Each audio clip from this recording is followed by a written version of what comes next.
Welcome back to Storytime with Diamond. Today we are going to be reading Michael Rosen's Sad Book. The author's Michael Rosen and the illustrator is Quentin Blake.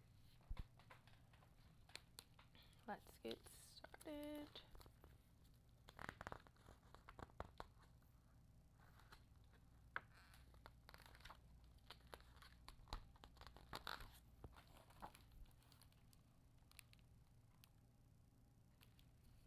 This is me being sad.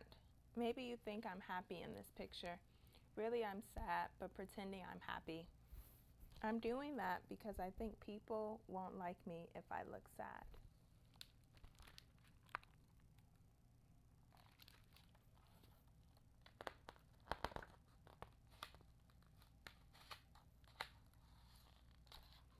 Sometimes sad is very big. It's everywhere, all over me.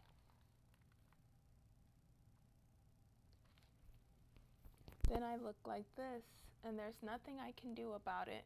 What makes me most sad is when I think about my son, Eddie. He died.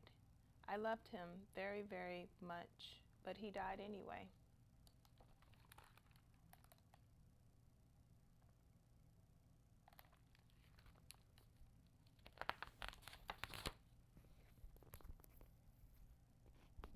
Sometimes this makes me really angry. I say to myself, how dare he go and die like that? How dare he make me sad?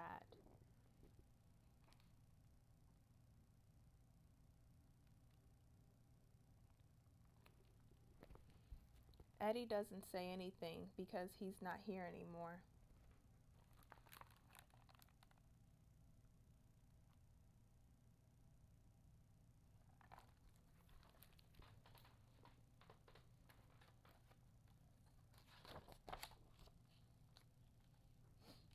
Sometimes I want to talk about all this to someone, like my mom, but she's not here anymore either, so I can't. I find someone else and I tell them all about it.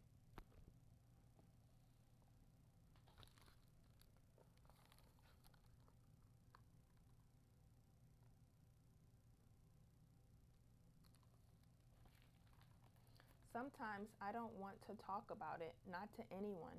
No one at all. I just want to think about it on my own because it's mine and no one else's.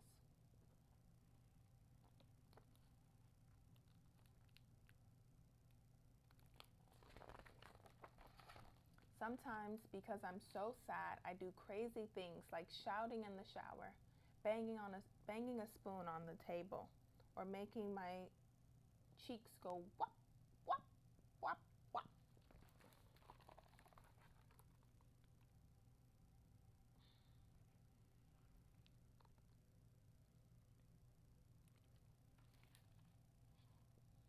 Sometimes, because I'm sad, I do bad things. I can't tell you what they are. They're too bad, and it's not fair to the cat.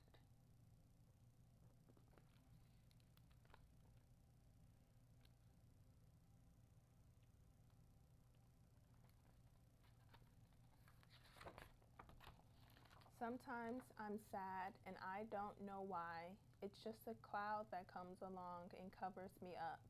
It's not because Eddie's gone. It's not because my mom's gone. It's just because.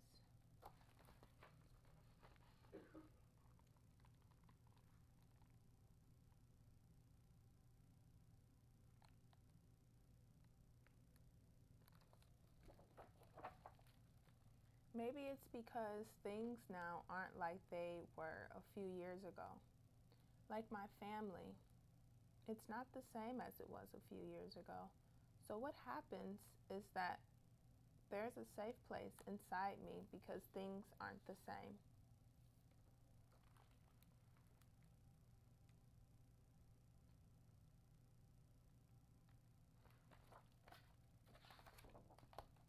I have been trying to figure out ways of being sad that don't hurt so much.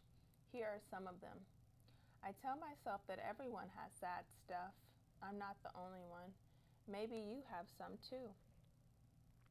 Every day, I try to do one thing I can be proud of. Then, when I go to bed, I think very, very, very, very hard about this one thing.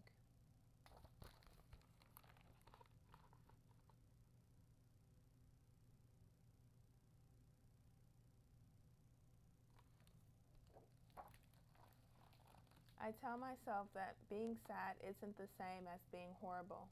I'm sad, not bad. Every day, I try to do one thing that means I have a good time. It can be anything so long as it doesn't make anyone else unhappy.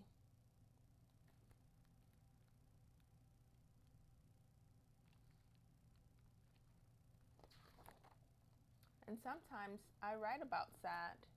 What is sad? Sad is anywhere. It comes along and finds you. When is sad? Sad is anytime. It comes along and finds you.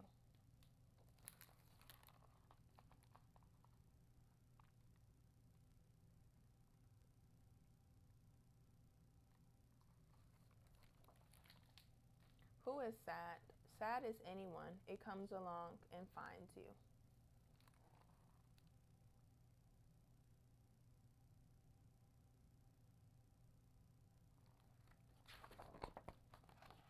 I write, sad is a place that is deep and dark, like the space under the bed. Sad is a place that is high and light, like the sky above my head. When it's deep and dark, I don't dare go there. When it's high and light, I want to be thin air. This last bit means that I don't want to be here. I just want to disappear.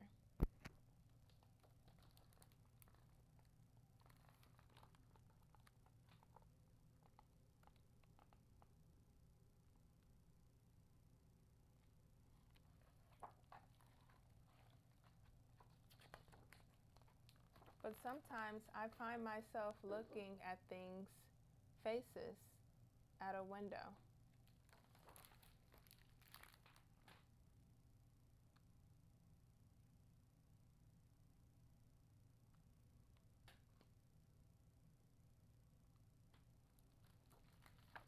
A crane and a train full of people going past.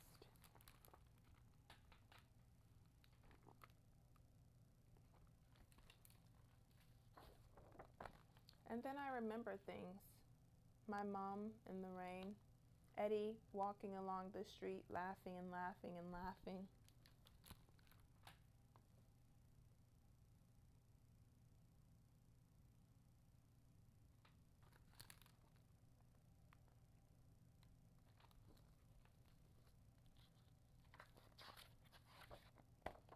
Doing his old man act in the school play, the two of us playing catch on and off the sofa.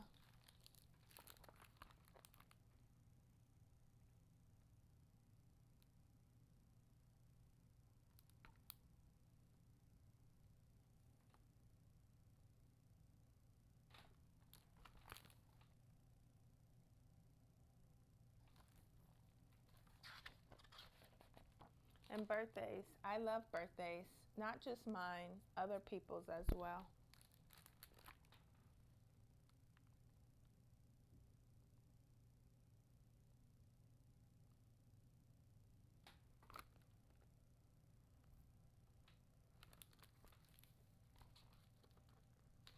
Happy birthday to you and all that.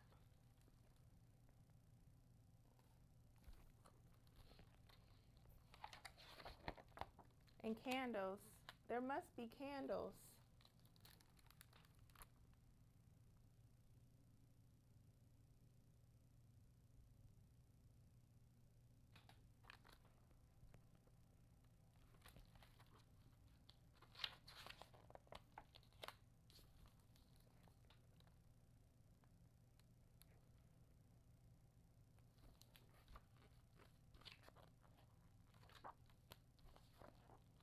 What end?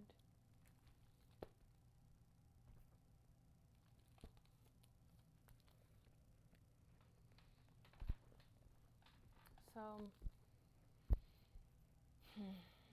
this book was quite deep, actually.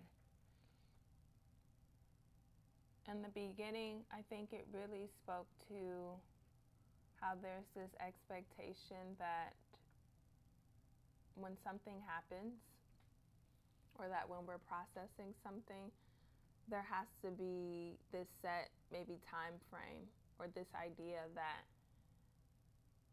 okay, something happened, spend a day, getting over it and just be better, or that things will just be better, right? Or that things should be better.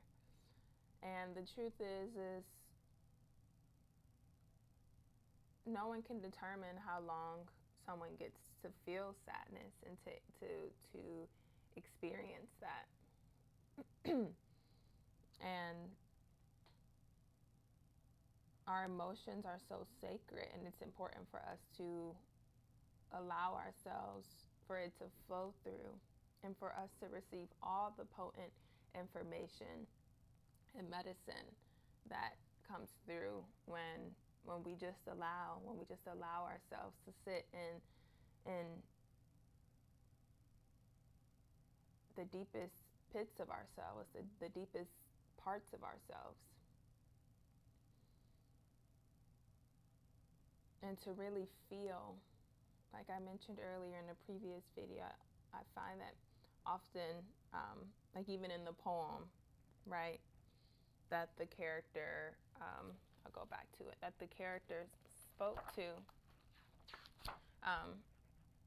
or that the character shared, about sadness and how it can feel so light and so high, and wanting it to be thin air that they want to disappear, right? And so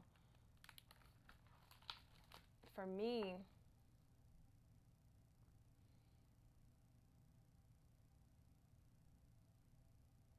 I lost my train of thought. But what I was going to say is, for me, I find that people go out of body, and it's not that this is right or wrong, right? It's just a survival technique. That sometimes the pain, they don't want to feel the pain. They don't want to feel what they're feeling. So the way that maybe they are able to understand their feelings or be with their feelings around death, or around grief, or around transition, or around the topics of change, is by disassociating, or going out of the body, because it's just too much to feel. It just can be overwhelming. And on the other side of that is like, and when we choose to stay in our bodies, and we choose to feel the sadness, we choose to feel the despair, we choose to feel the overwhelm, and to process it, and allow our nervous system to know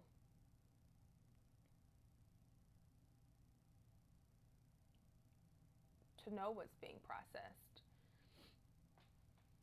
we, in a way, gain greater capacity to be with life, to be with pain, to be with disappointment. Even the things that make us sad, when we want things to be different, or people to be different, or jobs to be different, right? Or when he speaks about his son, again, that grief of being with the loss.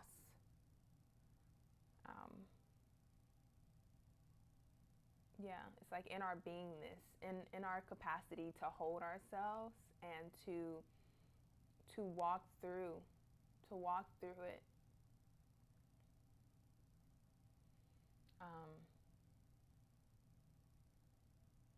In a way, we have a model, we have what's the word? We have a point of reference of how to show up for ourselves, in ways in which maybe we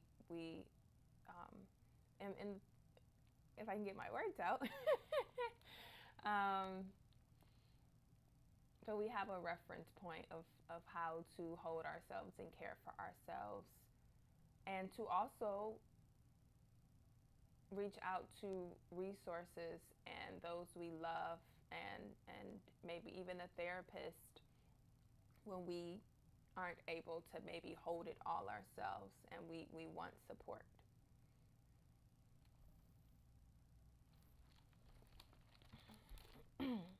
So to me, this book really normalizes feeling sad, normalizes grief, normalizes these emotions that often, again, are categorized or have a connotation of being things that I should not feel, you know? And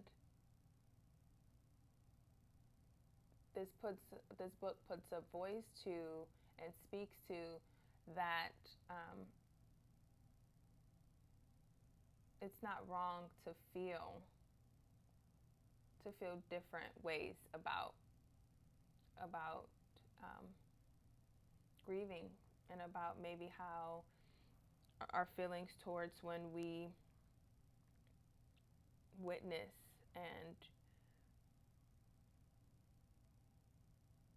like someone like a someone we love transition over and pass away.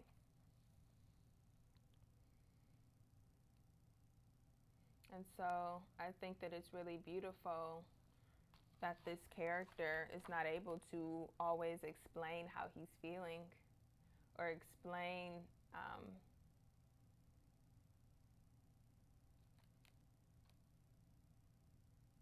and excuse me, it's not even a character. This book is like, this is the author. Like the author is sharing um, an honest experience that he's gone through, right? And so there's so much truth in this that we don't always know what we're feeling, and and we don't always have to label how we're feeling either. And it's okay if other people don't understand. And to me, this really seems just like a book that represents, a true reflection of someone's grief journey. Because I understand and I know people who don't really want who don't want to go to anyone, once someone has passed away. They don't want to tell someone their story. They don't want to have to give away, because in some way, it's like sharing all the pain, sharing what happened. It's like they feel like it's not theirs anymore, right? It's like, in a way, it's them holding on to what they feel that they have left. So yeah, he says it here. Like, sometimes I want to talk about all of this to someone, like my mom, but she's not here anymore either, so I can't find someone else. So I find someone else and tell them all about it. And sometimes I don't want to talk about it at all to anyone, to no one at all, because it's mine and no one else's. And this, I find, is a very real experience. And also, sometimes people don't want to speak to their grief because of their experience, in life. I know there was, when I was training to be an end of life doula, one of the stories that the teacher shared was about how she often have clients, and people who are individuals who in the past have um, their families have asked for support for end of life doula because the dying person is not open to maybe sharing more about their experience, or about how they're feeling, or about they're avoiding talking about it. And it's because people's lived experience. There's many people who have gone through the military or just grew up in a certain environment where they are very stoic and they don't share their emotion. And again, it's not that this thing is right or wrong. It's just that, again, how this book and many books share with us that people are processing different things, and the way that they process also, again, is based on their lived experience, and maybe the ways in which, as a child or growing up, they were able to share their feelings. Maybe they weren't, or if it was uncomfortable, or you were considered weak if you shared um, something that you felt vulnerable, or maybe it wasn't okay in the household to be vulnerable. So, I think for me, it also shows that we never know what anyone is going through, right? Because often, if you're in a society or if you're in a country or in a place where, again, you don't feel that you can express what's going on, a lot of what's happening is going on internally. And I don't know, to me, it's like just a call for like grace and more kindness and more patience with people, because you don't know what they're going through. You don't know how someone is grieving. You don't know what stage of the process they're in. And so cultivating a lot of like compassion in these times for ourselves and for others is so very important.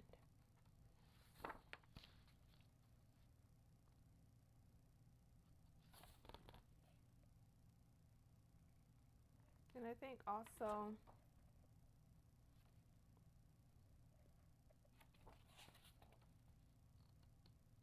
even the first page says a lot in the book. This is me being sad. Maybe you think I'm happy in this picture. Really, I'm sad, but pretending I'm happy.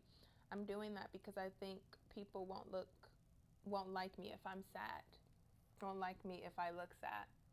And again, this goes back to this idea that people can't show up as they are, right? And it's like it's ingrained, right? And so even even as children, even for some it goes all the way back to when they were children. Sit straight, or don't be that way, or like, we're going out, smile, or be this way, or don't be that way, and so people begin to learn how to operate and how to get needs met from presenting that everything in life is going great and it's awesome at every given moment. And it's like, it's just not true. It's not true. And again, even in photos, it can be very telling, especially when you're younger, how a child feels. Um, and so I just thought that was the last thing that was very, very important to share, that like,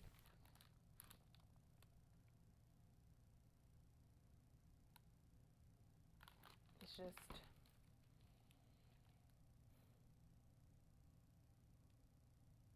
really, really, I'm sad, but pretending to be happy. Yeah. Like, a lot of people pretend. And my question that I leave you all with is, what happens?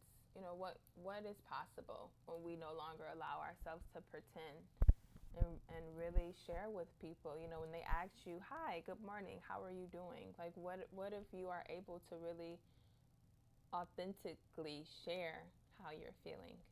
What then shifts? What then is able to have space in that moment?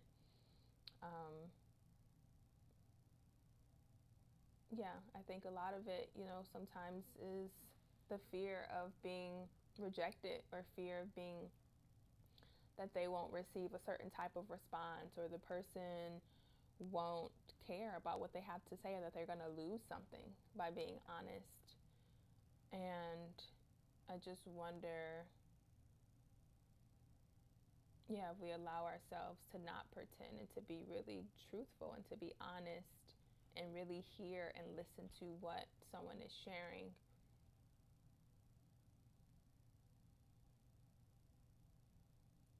how so much maybe connection can begin to be fostered even more.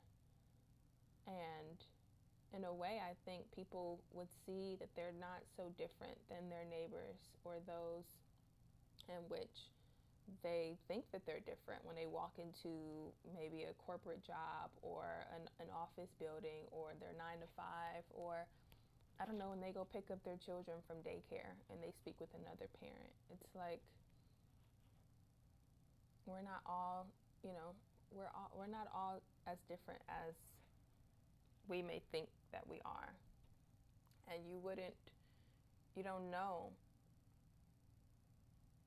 if someone's going through something that you are going through. And heck, they may be able to hold space. You don't know. So, yeah, I'll leave you all with that. And if there's any other comments that you all would like to share, feel free. Please like and subscribe. And thank you all so much for watching this video.